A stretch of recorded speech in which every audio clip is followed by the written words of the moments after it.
Before we get too far building our form out, let's take a look at the API documentation from Planning Center so we kind of know what we're building for eventually.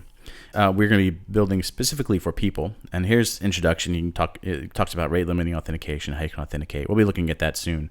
But right now we want to look in documentation, and then in the people app, we can select the latest version here, and then go down to people just to see what fields people expects. In this case, you can see it's got quite a few attributes here. We've got a first name, a given name, a middle name, nickname, last name. In this case, we're really just going to be using first name and last name. If you want to add more of those, obviously you can.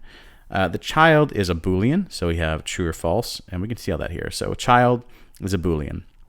If child is true, then obviously they're going to be a child. However, if it's false, that means that they're an adult. By default, they're going to be an adult, so it'll come through as false.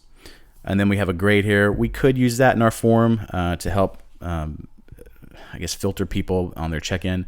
But in this case, we're not going to. Feel free to add that to yours. I think it'd be a good thing to add, but it might take a little bit extra time that we're not going to go through here.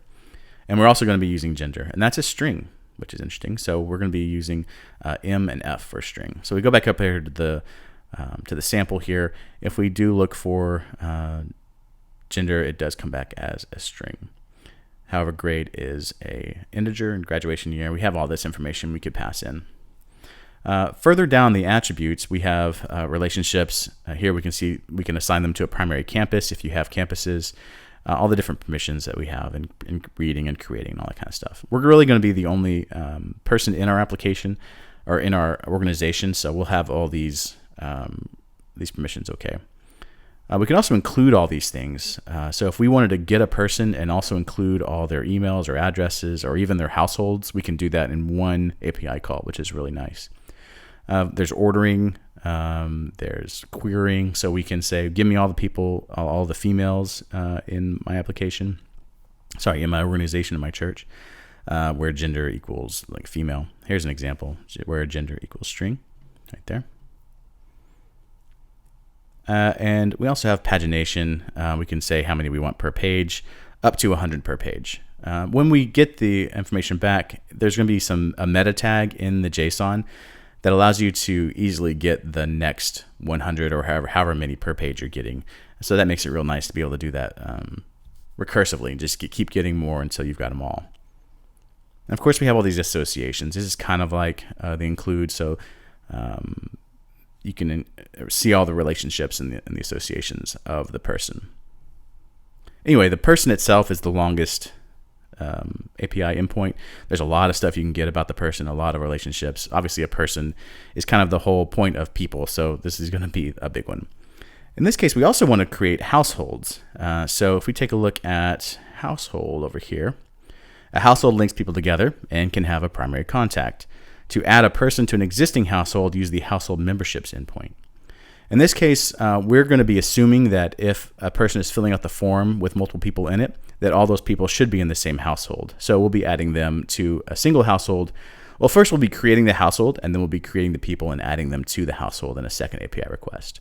Right now, there's currently not a great way to create a person and the household at the same time, which is something we may look at in the future. But right now, we're just going to go off of the current version of the Planning Center API, and there's no way to do that. So we got to do it in two distinct steps, which is not that big of a deal.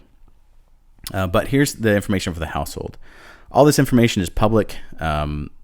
This is not because I'm a developer at Planning Center. This is just out there. If you go to this particular URL, you'll see the exact same thing I'm seeing, including all the exact same permissions. So this is pretty powerful in what you can do. And obviously, we take some pride in our documentation. It even tells you some notes here. So to create a new household, you must specify the primary contact and the people as relationships. So in this case, it expects relationships to the people that already exist. I misspoke earlier in saying we were going to create the household first. We're going to create the people first and then put them in the household, because this relationships, it requires the people ID. So the person ID here is going to be required as we create the household with the people in it. So in that case, we're going to create the people first and then the household. Good thing I read the documentation. So from there, let's continue on with the form that we're building. And not only are we going to start storing state, but we're also going to be adding more people. So in this case, we only have the ability to add information for one person. But we're going to obviously want to allow multiple people to register at the same time, including a whole household of people. So let's go ahead and start building that.